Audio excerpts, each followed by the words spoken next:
I want you to think about customers as a box of coins. And so here we have a box of coins, and the coins range in value from pennies to dollars. But over half of the coins in that box are pennies. And so the way we're going to do it is, in this situation, you want to grab as many jobs as you can, right? So in this case here, the jobs are the coins. And we're going to say that a jar represents one truck. And how many can you put in there, right? So what's the easiest and fastest way to fill the jar? And that would be to scoop it into the box and fill it up with coins. So now you have a full jar. Now what happens if you try to put more coins into that jar? What's going to happen to it? Spill out. It's going to overflow, right? So it's limited. So then we say, well, we're working as hard as we can. What should we do? What does the industry tell us to do? Add another truck. Add another truck. So we start adding a truck, and so we're putting more in there, right? What's the biggest challenge we have in a carpet cleaning business? What challenge does every business have to match to survive? Profit. Okay, it's profit, but Cash flow. what's the hardest thing, and that's why you're all here today, is how do you get customers, right? So what we're doing here is we're saying, let's multiply that challenge, and not enough customers for one truck, but for multiple trucks. So now we're trying to get, how do we get more and more?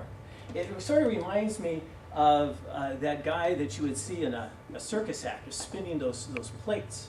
The more trucks you have, the more you have to keep going back, because what happens is they drop off, they die, move, they change companies for one reason or another. So you kind of have to go back and refill this truck and then that. It's like that guy keeping the plates spinning. So this creates a little bit of a hardship. And so we want to see, is there a better way to do it?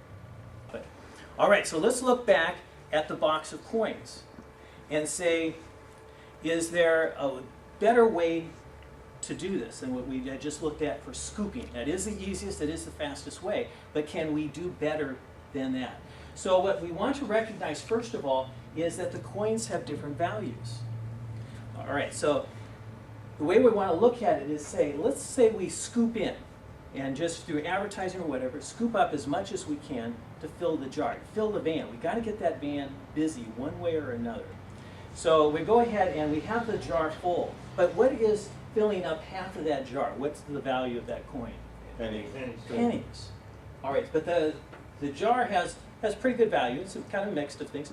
But what if, once it's full, we can go back and eliminate all the pennies out of the jar? Okay, so we take out all the pennies, and now there's over half the room available in the jar. Did it change the value of the jar significantly by removing the pennies? No. No. No. Now that's the important thing, because we want to think of, I'm not looking anymore just for the full jar, I'm saying, I'm looking at the value. What is the jar worth?